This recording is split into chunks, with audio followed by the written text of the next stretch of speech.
Well, I tell you, Bohm and Realmuto certainly have been stepping up.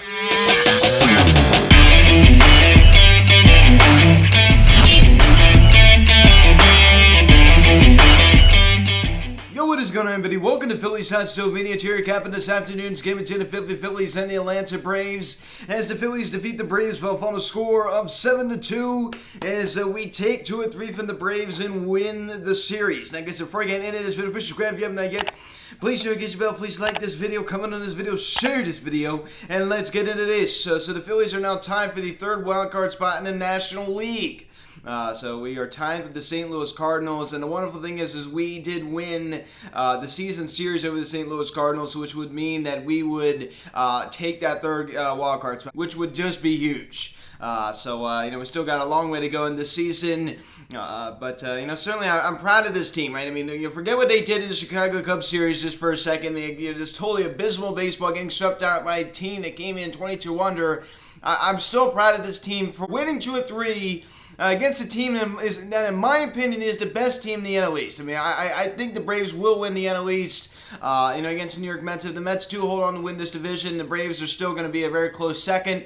This is a great Braves team, the defending World Series champions, and you're able to win 2 or 3 against them. I think that's very, very impressive at home. JT Bohm, these guys have been unbelievable. I mean, they've just been great. These guys are stepping up, I mean, in a big way. For a few weeks, you saw Kyle Schwarber, he was really stepping up. Of course, he has cooled off, but, you have some other guys that are kind of covering some of that ground, right? With Bohm and JT we're doing this pretty much without the long ball. I mean, 2 guys that don't really hit the ball to the ballpark too much. Really stepping up in a big way. And, today certainly, was a testament to that. And Kyle Gibson, I mean, I was wrong. He did not have that one inning today. The only damage he allowed was a 2-run shot to Matt Olson, and even that wasn't that big of a deal. I mean, hit it off the center field brick wall. I mean, that ball was absolutely destroyed. But, not too bad. Not too bad at all. As we pick up the scoring summary here in the bottom of the 5th inning, Bohm singles on a ground ball to left field. Bryson Stott comes around to score as the Phillies now lead it 1-0. So Bohm, stay out, my friend. This guy has just been on an absolute tear, and I love to see it. It's the Phillies on the board first. So a 1-0 Philadelphia off to Charlie Morton. Then we pick it up here in the same inning. Odubel Herrera gets a start out in center. So he did not start against the right-hander and Spencer Strider last night. But because Matt Fierling has started to cool off a little bit, I guess Rob Thompson's going to start up this little platoon again. And I guess that's okay because it worked out today. As Odubel Herrera signals on the line drive the other way to left field. Bohm comes around to score as the Phillies now lead it 2-0. So I love to see Odubel Herrera go the other way. This is a guy that actually doesn't do the worst job of going the other way. I'll say that. I mean, he does have a tendency to want to pull the ball, but there's times where he actually doesn't do a bad job of going the other way, as you see right there. So 2-0 Philadelphia. Then we pick it up here in the same inning. I mean, Kyle Schwarber, and say you want about him. I understand he's hitting 2-1. I understand he's been awful recently, but man, this guy's gotten a little unlucky. I think you need to say it. I mean, hit another ball that was on the ropes today that just happened to be tracked down. I mean, and here you got this one as he hits a sacrifice fly deep to center field, deepest part of the ballpark, of course. As if he would have hit that ball to left field, that ball would have been gone, and it would have been a 3-run home run. But instead, Didi Gregorius comes around to score on the sacrifice fly.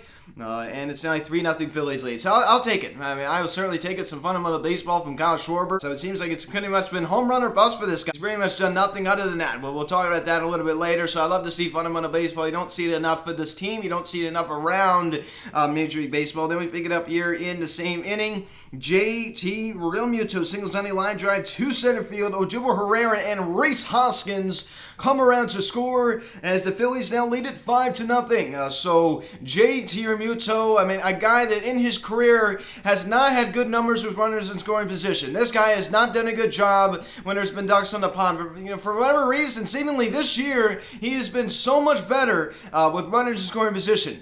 So another clutch hit right there for JT.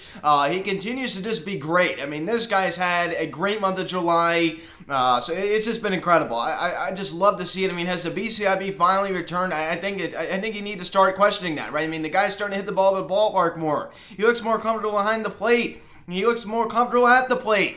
I love to see this. I mean, what we saw last year, I mean, even last year wasn't terrible. This wasn't up to his standards. Even what we saw at the beginning of the year, I would say the first couple months of the season were bad for JT. No other way to say it. They were bad, bad, bad. And for him to turn it around like this in a big way is very, very promising. It's very, very promising for me to see. Keep it up. Pick it up here in the top of the 6th inning. The only damage that Kyle Gibson allowed in this ball game is Matt Olson. Homers on a fly ball to center field, a 2-run shutout. So scores Dansby Swanson, Olson's 20th home run of the season. And the Braves going to board now a 5-2 ball game. Matt Olson, I mean, he's definitely been a good replacement for Freddie Freeman. Of course, he is no Freddie Freeman, but he's younger than Freddie Freeman. And the Braves were able to lock him down immediately after acquiring him from the Oakland Athletics. So this has been working out pretty well for the Atlanta Braves with this Matt Olson acquisition, right? This is the guy that doesn't really hit for the highest average like Freeman did, but he's a doubles machine. He hits the ball to the ballpark, a pretty good amount of it, as we talked about before. A second home run of the series, 20th overall in the year. So I'll talk about Kyle Gibson a little bit more later, but man, that was pretty much it. I mean, other than that, he was very, very good in this game. He just was. Picking up here in the bottom of the 6th inning, Alec Bohm doubles on a line drive the other way to right field. Nick Castellanos, who had a rare double, comes around to score. Bohm's 15th double of the season, as the Phillies get one of those runs right back. Now a 6-2 ball game. Alec Bohm comes up big again. Of course, it was, a ball he hit to right field, so he just continues to poke everything the other way, but it was a double. So it was a double. That will help that slugging percentage. That will help that OPS. Which is still low in my opinion. I hate to sound like negative, but so that will certainly help that for sure. And then we pick it up here in the same inning. Didi Gregorius, it's a sacrifice flying out to center as Alec Bohm comes around to score. And the Phillies now get those 2 runs right back. Now a 7-2 ball game. After allowing that 2-run shot to Olson in the top of the inning, you come back and then have the Bohm double and then the Gregorius sacrifice fly to get those 2 runs right back, and you 5-run lead right back. 7-2 Phils, and they go into that score 7-2. Win the series. I mean, 2 sack flies, fundamental baseball. I mean, Long really hasn't been there since we got back from the All-Star break. I think that's important to bring up, and it really hasn't. Kyle Schwarber out of the leadoff spot, hit with performance. As a target, he's still hitting the ball pretty hard though. I will say that.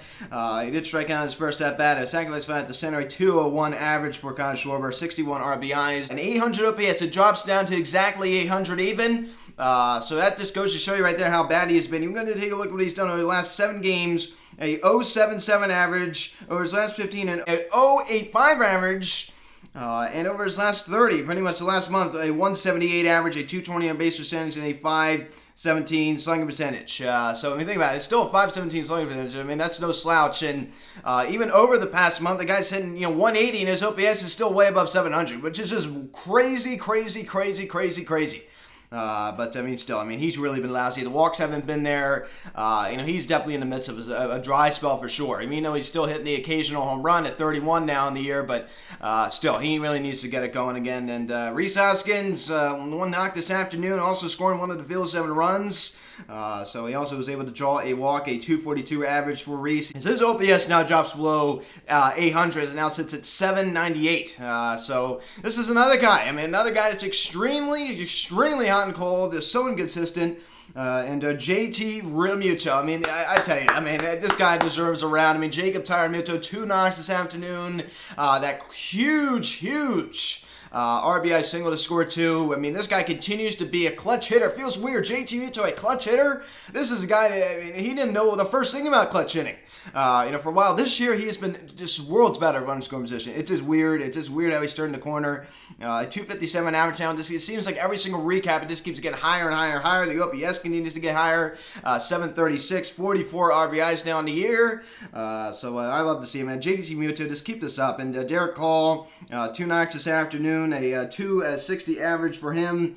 And as amazing as a rookie, the guy has a 820 OPS. And Nick Castellanos, it was that double. Finally. That was his 21st double of the season. It's hard to believe he has 21 doubles. I'm surprised it's even that high. The guy has only 8 home runs. But hey, I'm glad he finally did something. That's pretty much all he did. A 656 OPS now. Double did help that OPS, and of course it helped the slugging percentage a little bit. We need to see much more out of this guy. And Bryson Stott, 1 knock this afternoon. Also drawing a walk, a 195 average for him. Another guy that had a great series. Even since like that, a couple weeks ago in Toronto with the 2 home runs back-to-back games. The go-ahead, 3-run shot against the Braves in the first game of the series. That was huge. huge. This is a series that we easily could have lost. We should have lost the first game. Of course, we did lose last night, so we easily could have lost this series, very easily. But we didn't. We didn't because we fought back.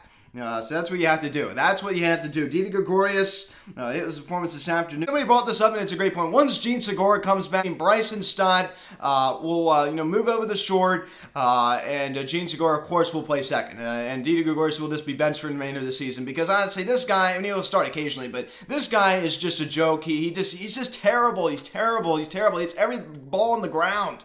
Every time you see him, he's hitting a ground ball. It's just terrible. The guy has no launch angle whatsoever. It looks like Eric Hosmer up at the plate. My goodness gracious. Júbal Herrera 1-9. It was that really clutch RBI double hit down the left field line. That ball was hit pretty hard. So that certainly was a big one. And Kyle Gibson, 6th inning, 4 hits, 2 runs, and 2 earned, 2 walks, and 4 strikeouts. As his ERA sits at 4.60, gets the win 6-4 now in the year. He didn't have that one inning today. He didn't run. He didn't hit the wall. He didn't have that one, part of the game where he really struggled. I mean, it was only in that top of the 6th inning he had the 2-run shot to Olsen. That really wasn't that significant. He really did the job today. Pretty rare when you see that, right? When he doesn't really have that one part of the game where it seems like he steps and gun. So I give him a lot of credit today. I give him a lot of credit. He really went out there and pitched his butt off. It was hot out there. I was at the ball game with friend of the pod, Phillies Updates. We had a good time, as always. A pitch to contact out kind of guy, and you saw that today. Seemingly a lot of pop-ups, too. And Connor Brogdon, a solid 1-2-3, top of the 7th inning, striking out 2. I love this guy. And Brad Hand comes in at top of the 8th, and he does walk 1. Other than that, he was great. 2.05 ERA for Brad Hand. 2.05. I mean, this guy has just been lights out incredible. I mean, I just love it. I think you need to resign this guy at the end of the season. You have to. You have to. I mean, there's no way you let this guy walk. And Andrew Bellotti there in the top of the 9th inning. He has 2 outs. Then he allows Marcell Ozuna to single on a line drive to right field to Castellanos. And then he gets Robinson Cano to pop out the 3rd. So for the final out of the ball game to secure a series win against this Atlanta Braves team who we will see next week at Truist Park down in Atlanta. So we will see them next week for a 2-game series. As we have a pretty big 4-game series against the Pittsburgh Pirates, a team that you have to beat. You didn't beat the Chicago Cubs in that 3-game series. I mean, you got swept at home.